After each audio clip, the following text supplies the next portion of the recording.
अंजू की शादी को 1.5 साल हुए थे। पति अजय दूसरे शहर में नौकरी करते थे। महीने में 2-3 दिन के लिए आते तो दिन भर तो घर वालों के साथ ही रहते। कुछ कहने और सुनने का समय ही नहीं मिलता। इधर कुछ दिनों से अंजू कुछ भी खा रही थी तो उसे उल्टी हो जाती। जांच में पता चला कि अंजू मां बनने वाली है। अंजू कुछ भी खाती उसे उल्टी हो जाती। इस वजह से वह काफी कमजोर हो गई थी। जब तक काम करती तब तक सही रहता। जब वह उल्टी करके निढाल हो जाती और काम नहीं कर पाती तो सासू माँ और ननद का बड़बड़ाना शुरू हो जाता। उस घर में तो दिन में लेटना जैसे अपराध माना जाता। हमेशा सुनाया जाता कि हमने तो बच्चे पैदा किए हैं, हमने तो कभी दिन में आराम नहीं किया। सारा दिन घर का काम करना और पौष्टिक भोजन नहीं ले पाने की वजह से वह काफी कमजोर हो गई थी। अंजू की डिलीवरी डेट में 2-3 दिन थे। उसे रह रहकर दर्द उठ रहा था। किसी तरह सुबह काम करके उठी ही थी कि सासू माँ के मायके से 3-4 लोग आ जाते हैं और फिर से खाना बनाने की तैयारी शुरू हो जाती है। अंजू अब दर्द से बेहाल हुए जा रही थी। उसने सुबह से कुछ खाया नहीं था। तभी अजय आता है और अंजू से कहता है कि आ जाओ, माँ की मदद करो। अंजू रोने लगती है कि मैं अब कुछ नहीं कर पाऊंगी, मुझे तुम अस्पताल ले चलो, दर्द अब बर्दाश्त नहीं हो रहा। अंजू को माँ की बहुत याद आ रही थी कि अगर माँ होती तो उसके दर्द को समझती, पर यहाँ उसके दर्द को समझने वाला कोई नहीं था। किसी से उम्मीद करना भी बेकार था। अंजू अस्पताल आ जाती है। अंजू की माँ भी आ जाती है।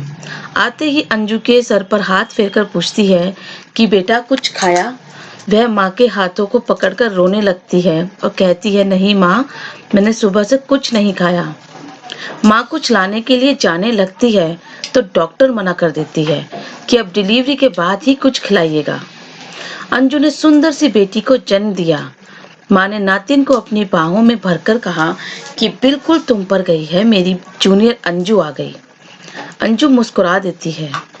अंजू की माँ दूध और ब्रेड लाकर देती है तो सासू माँ कहती है कि हमारे यहाँ तक छठी ना हो जाए तब तक अन्न नहीं दिया जाता, सिर्फ चाय, दूध, गुड़, सौंठ यही दिया जाता है।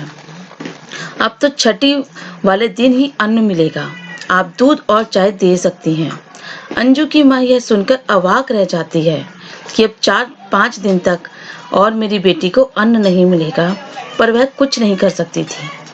अंजू को दूसरे दिन ही शाम को अस्पताल से छुट्टी मिल गई और वह ससुराल आ गई।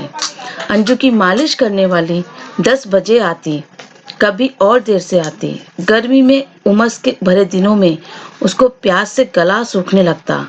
जब वह कहती कि जल्दी आया करो तो जवाब मिलता कि मैं इतनी देर दूर से आती हूँ, जल्दी नहीं आ सकती। अंजू को पीने को पानी मिला, दूध और गुड़, सौंठ दिया जाता और फिर 1 कप चाय। शाम को 1 गिलास दूध, जिससे कि उसका पेट नहीं भरता। और उसके बाद यह भी सुनाया जाता कि वो लोग बहुत एहसान कर रहे हैं। भूख के मारे कभी कभी पेट पकड़कर रोने लगती, पर उसको समझने वाला कोई नहीं था। वह खाना खाने के लिए तरस रही थी। पेट ना भर पाने की वजह से वह बच्चे को भी दूध नहीं पिला पा रही थी। वह सोच रही थी ये कैसे रीति रिवाज है जो एक माँ को भूख से तड़पा रहे हैं। जब माँ को खाने की बहुत ज्यादा जरूरत होती है तो रीतियों को हवाला देकर खाने से रोक दिया जाता है। इस दर्द को वही लोग समझते हैं जो इस रीति रिवाज से गुजरते हैं। दोस्तों, उम्मीद है आपको छोटी सी कहानी पसंद आई होगी और इस कहानी के माध्यम से हम यही कहना चाहते हैं कि ऐसे रीति रिवाजों को बदलना चाहिए। ऐसे रीति रिवाज जो कि हमें दुख देते हैं, क्या ऐसे रीति रिवाजों का पालन करना चाहिए? आपकी क्या राय है, हमें जरूर बताइए। धन्यवाद।